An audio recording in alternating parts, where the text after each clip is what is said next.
जय संविधान, जय भीम, महात्मा गांधी की जय, गोडसे मुर्दाबाद। प्रयागराज के अंदर कुंभ चल रहा है। कुछ लोग कह रहे हैं ये महाकुंभ है। 144 साल के बाद ऐसा संयोग बना है कि इसके अंदर जो स्नान करेगा केवल उसको पुण्य मिलेगा और जो स्नान नहीं करेगा वो नरक का भागीदार होगा और एंटी नेशनल होगा। क्योंकि मैं शुद्ध सनातनी हूं और प्रयागराज में मेरा जीवन का अधिकांश भाग बीता है और बड़ी सुखद यादें प्रयागराज के बारे में हैं। और मैंने कुंभ में दर्शन भी किया है, स्नान भी किया है, साधु संतों की संगत में भी बैठा हूं।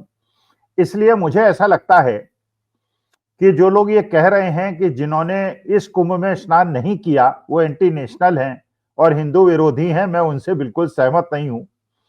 और जिन लोगों ने स्नान कर दिया उन्हें कितना पुण्य मिला और कितना लाभ मिला ये तो मूल्यांकन आप खुद कर सकते हैं और आपको करना चाहिए। जो लोग वहां गए, जो परिवार वहां गए और जिस प्रकार की भगदड़ संगम क्षेत्र में मौनी अमावस्या के दिन हुई और झूसी के एरिया में हुई और कितने लोग उसमें हताहत हुए, कितने लोग उसमें गायब हुए, कितने लोग मिले, कितने लोग घायल हुए, कितने लोगों के सामान छूटे, कितने लोग परिवार बर्बाद हो गए, ये तो वो लोग बता सकते हैं कि उन्हें कितना पुण्य मिला। इसके बाद कई बार वहां पे आग लगने की घटनाएं आई, यहां तक कि शंकराचार्य महोदय के पंडाल में भी आग लगी। तो मुझे नहीं समझ में आता है कि जहां पे देवताओं का वास हो और जहां अमृत छलका हो वहां इस प्रकार से दुखद मृत्यु होना प्रयागराज के अंदर, ये मेरे ख्याल से बहुत दुखद घटना है। और एक समय एक की महिला थी, आज तक जितने भी कुंभ हुए हैं प्रयागराज के अंदर एक महिला जो कि याददाश्त भूलने की उसको समस्या थी। इसके अलावा कभी ऐसा नहीं हुआ कि कोई मिसिंग पर्सन हो जिसको ट्रेस नहीं किया जा सका हो। लेकिन इस बार जो अभी तक खबरें हैं करीब 1500 लोग ऐसे हैं जो ट्रेस नहीं हो पा रहे हैं। अब ट्रेस नहीं हो पा रहे तो गए कहां? इनको आसमान ले गया या जमीन लील गई, ये गए कहां? और अभी तक ट्रेस क्यों नहीं हो पा रहे हैं? क्या जैसा लोग आरोप लगा रहे हैं कि इनको घायल अवस्था में या जीवित अवस्था में गंगा में बहा दिया गया। अब कितने लोगों को पुण्य मिला? प्रयागराज के अंदर हजारों लाखों करोड़ों लोगों को ये बहकावा दिया गया कि 100 करोड़ लोगों की व्यवस्था है, आप आइए। ट्रेनों की व्यवस्था कराई गई, भारतीय जनता पार्टी के कार्यकर्ताओं ने यहां तक उड़ा दिया कि जो ट्रेन है मुफ्त है, फ्री है। और डीआरएम को खुद आके वहां लोगों को समझाना पड़े, भैया ट्रेनों की व्यवस्था हमने कराई है लेकिन ट्रेनें फ्री नहीं है, टिकट आपको खरीदना पड़ेगा। तो बेचारे गरीब लोग, श्रद्धालु लोग, भावनाओं से आहत लोग वहां पे जब उन्हें पता चला टिकट खरीदना है तो उन्हें, और उसके बाद प्रयागराज के अंदर इतनी भीड़ इकट्ठी हो गई। और मानी बात है कि एक ऐसा शहर जहां 25 किलोमीटर का मेला क्षेत्र हो वहां अगर करोड़ों की संख्या में लोग पहुंच जाएंगे तो मानी बात है कि भगदड़ होगी। ये तो कोई भी अपेक्षा कर सकता है।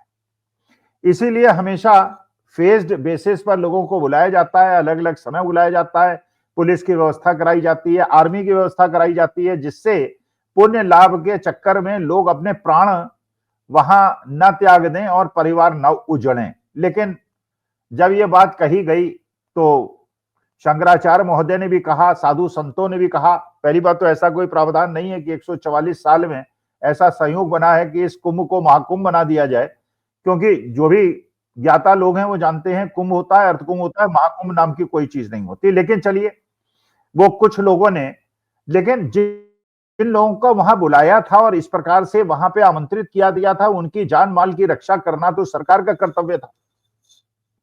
शंकराचार्य महोदय ने भी कहा कि जिस प्रकार से वहां पे भगदड़ हुई है और जिस प्रकार से बताया गया छोटी मोटी घटना हुई है, कोई बड़ी घटना नहीं हुई, उसके बाद संतों ने वहां पे स्नान कर लिया, तो मेरे ख्याल से संतों के साथ इस प्रकार का धोखा करना कोई उचित काम नहीं था। और जिस प्रकार से आज तक ये नहीं पता चला कितने लोग हताहत हुए हैं, 30 की संख्या पे अभी तक सरकार टिकी हुई है और ये भी नहीं बता रही है कि कौन है वो 30 लोग, उनको क्या कंपेंसेशन मिल गया है, उनके नाम क्या हैं, उनकी फोटो क्या है, जिससे बाकी लोग, जिनके लोग लापता हैं और अभी तक नहीं मिले हैं, उनको कम से कम ये तो पता चले कि उनके परिवारजनों का हुआ क्या।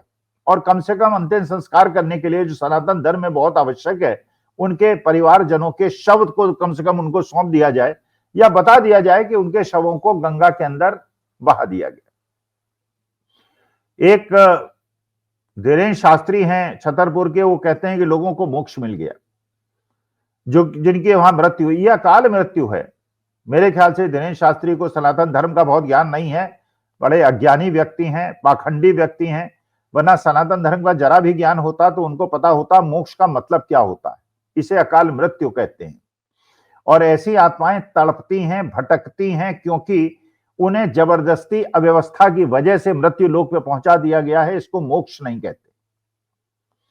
इसके बाद आयोजकों को यह भी बताना होगा, रेलवे डिपार्टमेंट को यह भी बताना होगा कि न्यू दिल्ली रेलवे स्टेशन के अंदर जिस प्रकार की दुर्घटना हुई, जिस प्रकार की भगदड़ हुई, टिकट काट दिए गए, हजारों की संख्या में काट दिए गए, लबालब प्लेटफॉर्म भरे हुए थे, ट्रेनें भरी हुई थी, अनाउंसमेंट हुआ, क्या हुआ, आरपीएफ की व्यवस्था थी नहीं थी, और वहां भी कुचलकर पता नहीं कितने लोग मृत्यु लोक को प्राप्त हुए और उनकी अकाल मृत्यु हुई, बच्चों की अकाल मृत्यु हुई, महिलाओं की अकाल मृत्यु हुई। अब धीरेन्द्र शास्त्री तो इसको मोक्ष कहेंगे। इसके बाद कुंभ के बारे में कुछ ममता बनर्जी ने कुछ स्टेटमेंट दिया, लालू प्रसाद यादव ने कुछ स्टेटमेंट दिया। उन्होंने इस प्रकार के कुंभ के आयोजन पे कुछ टिप्पणियां की। अब इस पे कंट्रोवर्सी है। जो फर्जी ढोंगी सनातनी हैं वो लालू प्रसाद यादव और ममता बनर्जी के स्टेटमेंट का विरोध कर रहे हैं, और कुछ लोग ऐसे हैं जो समर्थन कर रहे हैं। क्यों, मुझे ऐसा लगता है ये बड़ा सेंसिटिव विषय है। गंगा मैया पे मेरा पूरा भरोसा है, मैं शुद्ध सनातनी हूं, मेरे पे पूजा घर में गंगा जल है, जब भी शुद्धिकरण होता है गंगा जल से हम शुद्धिकरण करते हैं। लेकिन मैं ये मानता हूं कि जो स्नान किया जाए वो ऐसे पानी में, ऐसे जल में किया जाए जो शुद्ध हो, जो मैया गंगा का असली स्वरूप हो। क्योंकि जिस प्रकार का पानी वहां पे आज मौजूद है, और होना भी है, ऐसा पानी ही मौजूद हो, ऐसा ही जल मौजूद होना है जो गंगा जल नहीं हो सकता। गंगा जल माने वो जो कि कभी सड़ता नहीं, कभी खराब नहीं होता, कभी पीने योग्य न हो ऐसा नहीं होता, और जो इतना शुद्ध होता है कि जहां वो पड़ जाए वो शुद्ध हो जाता है। वहां पे सीवर के पानी मिल रहे हैं, वहां से मिली हुई नदियों पे ह्यूमन एक्सक्रीटा मिल रहा है, और जो वहां ग्रीन ट्राइब्यूनल है वो सारी व्यवस्था होने के बाद, पहले उसने शायद रिपोर्ट उसके पास थी लेकिन इसलिए छिपाई गई कि लोगों को भ्रम में डाल के वहां पे कुंभ में स्नान करने से न रोका जाए। बाद में ये बताया कि वो जल जो है वो स्नान योग्य नहीं। अब ये एक लेबोरेटरी बता रही है, एक गवर्नमेंट ऑर्गेनाइजेशन बता रही है, एक सेंट्रल गवर्नमेंट की ऑर्गेनाइजेशन बता रही है। लेकिन उत्तर प्रदेश के मुख्यमंत्री योगी आदित्यनाथ ये बता रहे हैं कि वो पानी न केवल नहाने योग्य है, स्नान करने योग्य है, बल्कि पीने योग्य भी है। अब इस बात पे सेंट्रल गवर्नमेंट की, उनके पास, जिनके पास साइंटिफिक इंस्ट्रूमेंट्स हैं जिससे पानी की शुद्धता की जांच की जाए, या योगी आदित्यनाथ को ज्यादा पता है कि वो पानी नहाने योग्य है या नहीं है। लेकिन अगर इस प्रकार से ग्रीन ट्राइब्यूनल ने ये बताया कि पानी इस प्रकार की स्थिति में है कि उससे चर्मयोग हो सकते हैं, उसमें पशुओं के और शवों को बहाने की वजह से और ह्यूमन एक्सक्रीटा की वजह से पानी इतना ज्यादा गंदा हो गया है कि वो आचमन योग्य नहीं है, स्नान करने योग्य नहीं है, तो ये बात जनता से छिपाई क्यों गई? ये जनता से, श्रद्धालुओं से छिपाई क्यों गई?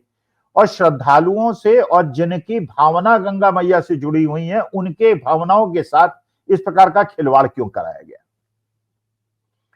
जिस प्रकार की सूचना मिली, बसें फंसी हुई हैं, लोगों को खाने को नहीं मिल रहा है, प्रयाग स्टेशन पे या एयरपोर्ट पे पहुंचने के बाद भी पूरा दिन लग रहा है लोगों को अपने घर पहुंचने में। एयरपोर्ट के अंदर लोग ऐसे बैठे हुए हैं जैसे रेलवे स्टेशन के अंदर लोग बैठते हैं। हवाई जहाज के टिकट जो है 5-6 गुने हो गए। और अब याद आती है कि अगर एयर इंडिया रहती और उसको टाटास को न दे दिया गया होता, तो अगर वो 5-6 हजार रुपए का हवाई जहाज का टिकट बेचती प्रयागराज पहुंचने के लिए बेंगलोर से या हैदराबाद से या मुंबई से, तो बाकी एयरलाइंस पे भी प्रेशर होता, वो भी टिकट सस्ता करते।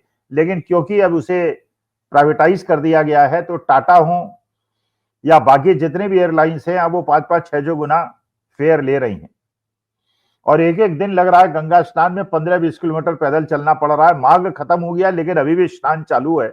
लोगों को इस प्रकार से अब प्रश्न ये है कि ये जो पानी गंगा जल है जिसको हम गंगा मैया कहते हैं, क्या ये सरकार की जिम्मेदारी नहीं थी, केंद्र सरकार की और राज्य सरकार की, कि उस पानी को शुद्ध करे?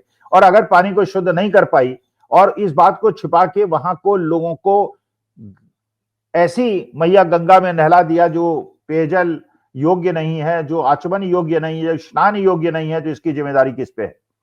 हजारों साधु संतों की तपस्या को भंग किया गया और जो अशुद्ध पानी से उन्हें स्नान कराया गया, अगर कल उनपे कोई चर्म रोग होता है, उन्हें कोई परेशानी होती है, इसकी जिम्मेदारी किसकी होगी? तो मेरे ख्याल से जो हम आशा करते हैं, ये केंद्र सरकार का, राज्य सरकार का कर्तव्य था कि वहां पे भीड़ का भी नियंत्रण सही प्रकार का होता, इस प्रकार के स्टैम्पीड्स रेलवे स्टेशन पे भी ना होते, गंगा क्षेत्र में भी ना होते, लोगों के लिए व्यवस्था होती।